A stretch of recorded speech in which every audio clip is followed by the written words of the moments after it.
शुरू से शौक था कि छोटे छोटे मोमेंट्स हैं तो वो कैप्चर कर लिए, फोटोग्राफी कर ली, पिक्चर्स ले लिए। मुझे नहीं पता था कि मेरा प्रोफेशनल में बदल जाएगा। उस टाइम पे तो बस ऐसे शौक में कर रही थी।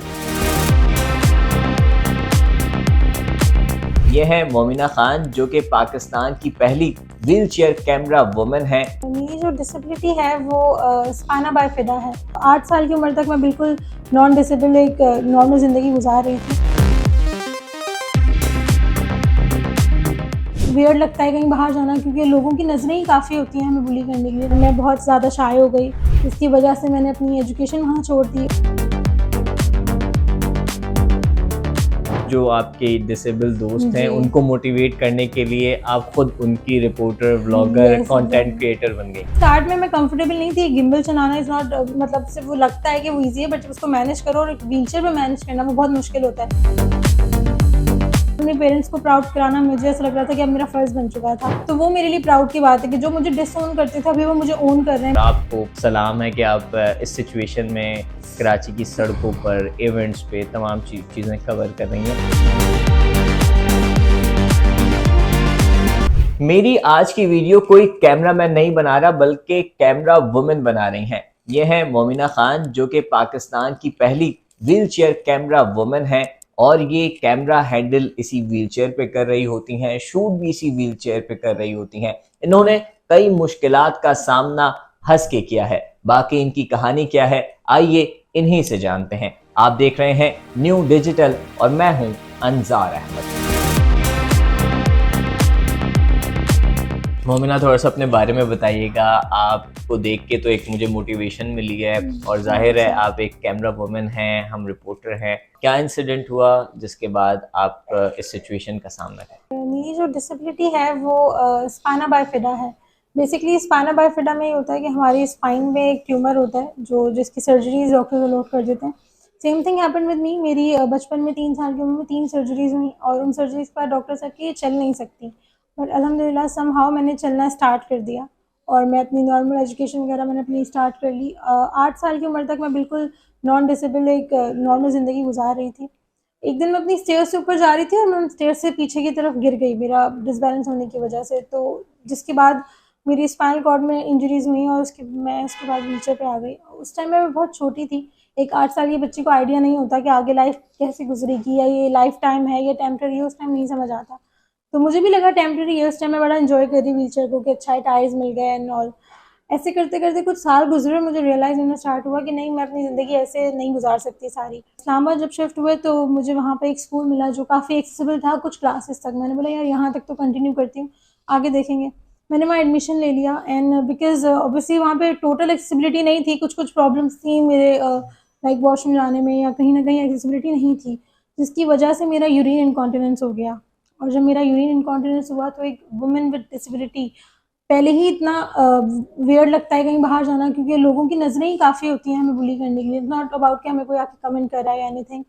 तो जब बाहर निकलती थी वैसे ही बहुत अजीब लगता था, सही नहीं लग रहा होता था किसी का देखना। और जब एक यूरिन बैग लग जाए साथ में तो आई डोंट थिंक सो कोई भी कंफर्टेबल फील करेगा ऐसे सोसाइटी में हमें घूमते हुए। तो सेम थिंग हैपन और मैं बहुत ज़्यादा शाय हो गई, जिसकी वजह से मैंने अपनी एजुकेशन वहाँ छोड़ दी और घर में बिल्कुल मेरे जो लोअर बॉडी थी वहाँ से पूरी सेंसेशन चली गई, जिसकी वजह से मैं 4 साल एक ही बेड पे लेटी।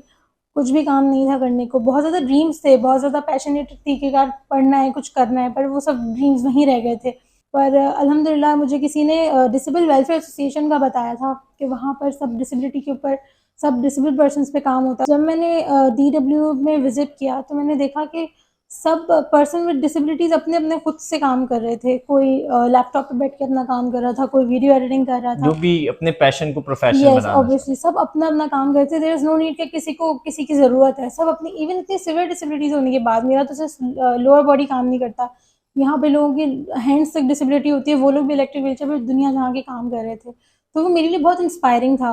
और फिर हमारे फाउंडर सर जावेद रईस जो सबसे बड़ी इंस्पिरेशन है हमारे लिए, उनको जब मैंने देखा कि वो इसी व्हीलचेयर के ऊपर रह के पूरी दुनिया घूम चुके हैं और मैं जो अपने पूरा कराची भी नहीं घूमी सही से क्योंकि व्हीलचेयर पे ये थी। बताएं कि कैमरा वुमन पैशन को क्यों प्रोफेशन बनाया, या ये आपका पैशन था? मैंने अभी देखा आपको शूट कर रही थी आप बाहर बिला झिझक और एक नई क्रिएटिव चीज़ें ढूंढ रही होती हैं, तो ये थोड़ा सा बताएं ये इस पे वो कैसे आप? ऐसे था कि मुझे शुरू से शौक था कि छोटे-छोटे मोमेंट्स हैं तो वो कैप्चर कर लिए, फ़ोटोग्राफ़ी कर ली, पिक्चर्स ले लिए। तो ऐसे ही मुझे बस शौक था कि मैं रील्स वग़ैरह बनाती थी, बट वो किसी को दिखाती नहीं थी, वो अपनी ही फैमिली में एडिट करती थी। मेरा कोई भी फैमिली फंक्शन होता था, तो सब मुझे कहते थे तुम वीडियो बना लो, तुम एडिट कर लो। तो मुझे शुरू से ही इसका शौक था और मुझे नहीं पता था कि मेरा प्रोफ़ेशनल में बदल जाएगा। उस टाइम पे तो बस ऐसे ही शौक में कर रही थी। मैं वाज़ 13 इयर्स ओल्ड, तब से मैं वीडियोज़ वग़ैरह के ऊपर बहुत ज़्यादा एडिटिंग वग़ैरह कर चुकी मीडिया में कैमरामैन हूँ। की ड्यूटी बड़ी खतरनाक और काफ़ी मुश्किल होती है, टफ होती या है।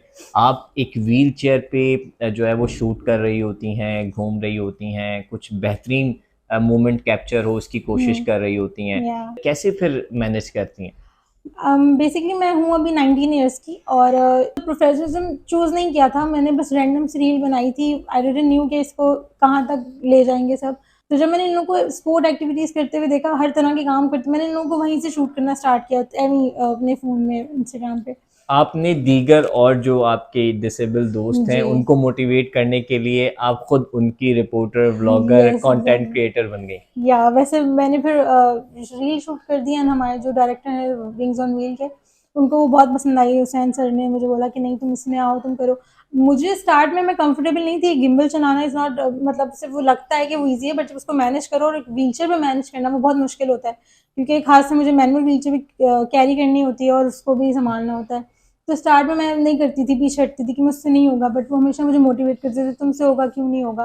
तुम्हें शौक है इसको अपना प्रोफ़ेशनल बनाओ। क्या रूटीन होती है शूट्स के लिए? आप निकलती हैं रोज़ाना की जी। बुनियाद पे, ढूँढती हैं चीज़ें? जैसे आज आप बच्चे क्रिकेट खेल रहे थे, वो कैप्चर कर रही थी मोमेंट हाँ, के अच्छा कैप्चर हो जाए, तो इसी तरह से मुख्तलिफ चीज़ें ढूँढ रही होती हैं। हमारे वैसे तो इवेंट्स इतने ज़्यादा होते हैं, तो मैं ज़्यादातर इवेंट्स कवरेज करती हूँ। अभी रिसेंटली जो हमारे इलेक्शन में कैंपेन्स हो रही थी, तो हमने वहाँ जाके कवरेज की। वहाँ कैरी करना ज़्यादा मुश्किल होता है क्योंकि रश होती है और आप व्हीलचेयर को सँभालो या गिम्बल या आप खुद को, वो उस टाइम पे बहुत पैनिक होता है, बट कई लोग मोटिवेट तो करते हैं, लेकिन कई ऐसे लोग हैं जो जी, डीमोटिवेट भी करते हैं। तो ऐसा बहुत हुआ है कभी? बहुत ज़्यादा डिमोटिवेट है। सबने लेबल लगा दिया कि नहीं तुम व्हीलचेयर पे रह के कैसे कैमरा मैनेज करोगे, छोड़ दो तुमसे नहीं होगा।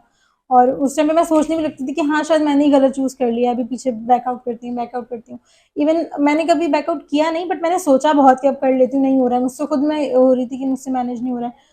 बट साथ में जो थोड़ी-सी पॉज़िटिव थिंकिंग लेके कि जो मोटिवेट कर रहे थे उनको सुन लिया और उनको थोड़ा-सा इग्नोर कर दिया, क्योंकि लाइफ़ में ऐसे लोग मिलते रहते हैं जो आपको ऐसे कर देते हैं पैनिक। सो कितने लोग जो है वो आपसे मोटिवेट हुए और कई लोग जब उम्मीद की दम तोड़ देते हैं, बोलते हैं हुँ, नहीं अब कुछ भी नहीं बचा ज़िंदगी में, अब ख़त्म हुँ, हो गया सब कुछ, ये आपके साथ भी हुआ होगा। हुँ। तो कितने लोग आपसे मोटिवेट हुए और आपने अपने आप को कैसे मोटिवेट किया? इसके पीछे मैं एक छोटा-सा इंसिडेंट बताना चाहूँगी। लास्ट ईयर मेरा एक ऑपरेशन हुआ था दिसंबर में, जिसके बाद ना मैं अपनी करवट भी नहीं बदल सकती थी। तो मेरे फादर मेरी मदर साइड से ही रात मेरे साथ जाग के बैठते थे और मुझे साइड चेंज करवाते थे। सो सबसे पहले तो मेरी स्ट्रेंथ वो बन गए कि इन लोगों के लिए कुछ करना है, कुछ बन के दिखाना है, और मैं जानती थी कि पीछे से लोग पिन करने वाले बहुत थे, पर अपने पेरेंट्स को प्राउड कराना मुझे ऐसा लग रहा था कि अब मेरा फ़र्ज़ बन चुका था। और रही बात कि लोग ट्रीट ऐसे करते हैं, तो मेरे कुछ रिलेटिव्स होते थे जो मतलब ना व्हीलचेयर्स भी अलाउ नहीं करते थे या बिल्कुल ऐसे मना करते थे और मुँह बनाते थे बिकॉज़ मेसी वो सारी थिंग्स के ऊपर। और आज वही लोग कॉल्स कर के बोल रहे होते हैं, इंटरव्यूज़ देख के, चैनल पे देख के, किसी टीवी पे देख के ना वो कॉल्स करते हैं मम्मा-पापा को। तो वो मेरे लिए प्राउड की बात है कि जो मुझे डिसओन करते थे, अभी वो मुझे ओन कर रहे हैं, अभी मुझसे मतलब ब कॉन्टैक्ट कर रहे हैं कि वो हमने देखा। तो ये मेरे लिए सबसे ज़्यादा फ़िलहाल जो है, मैं इस पे बहुत ज़्यादा खुश हूँ कि मैंने कुछ करके दिखाया है इन लोगों को। जो लोग अब खुद इनवाइट कर रहे हैं कि आप घर आएँ, मोमना को क्यों नहीं लेकर आए?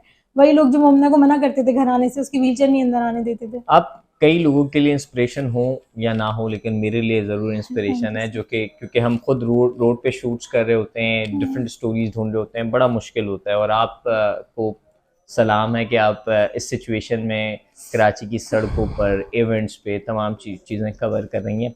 क्या फ्यूचर प्लान्स? फिलहाल तो इसको कंटिन्यू करना है और ऑब्वियसली कुछ स्टडी जो मैंने यहाँ की दोबारा कंटिन्यू की है डीडब्ल्यू के अंदर, तो ऑब्वियसली उसको भी आगे लेके जाना है।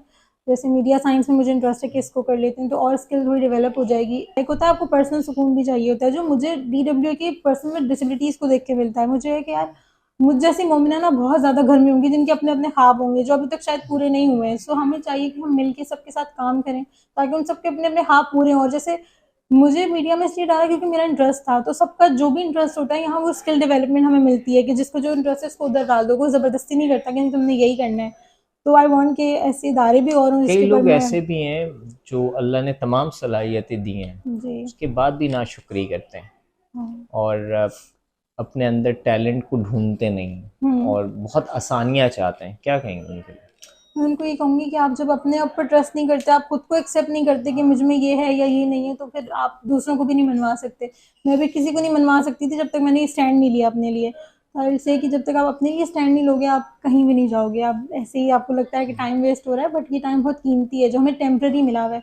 लोगों को लगता है कि पूरी ज़िंदगी चलने वाला है, कभी नहीं पता कि कब ये ख़त्म हो जाए। मुझे तो पिछले 18 सालों में पता नहीं कब से लग रहा था कि अब ख़त्म हुई, पर नहीं हुई। मुझे नहीं पता था कि अभी ज़िंदगी स्टार्ट ही नहीं हुई है। स्टार्ट तो अब होना स्टार्ट हुई है। मुश्किलें तो आएंगी, मुसीबतें डराएंगी, लेकिन अगर आप जिद पड़े रहें और जज्बे से जुड़े रहें तो कामयाबियां ज़रूर मिलेंगी, जैसी भी सिचुएशन हो, जैसी भी हालात हों।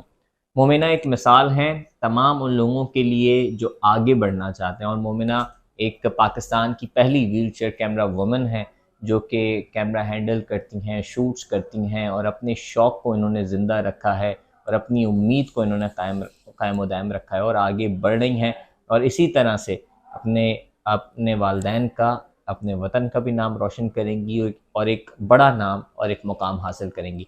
उम्मीद करते हैं वीडियो आपको पसंद आई होगी। मज़ीद अपडेट रहने के लिए देखते रहें न्यू डिजिटल।